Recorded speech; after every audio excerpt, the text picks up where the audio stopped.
Isa, may regalo. Hindi naman niya birthday. Siyempre, anak ko siya eh. At hindi naman kailangan magregalo.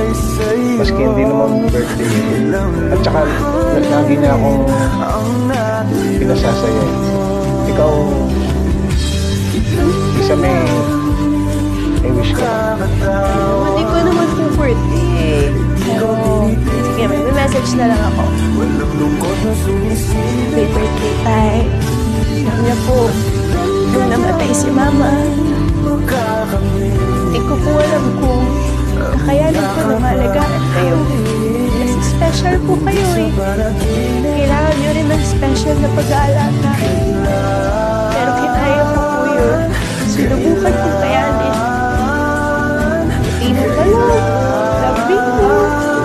Nabibigyan na ako ng bagong pag-asa, Tay. Sorry, Tay, kung nalagay ko po kayo sa special care facility, ha? Alam ko naman po na masaya na kayo dun ngayon. Pero pinapangako ko po sa inyo, magkakasama tayo ulit. Hindi lang tuwing weekend, tuwing may okasyon. Magkakasama po ulit tayo araw-araw.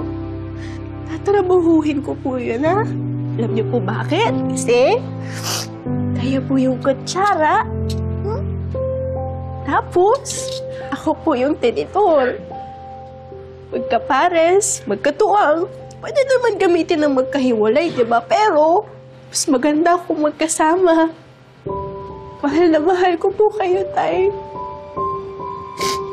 Mahal kita, Isa.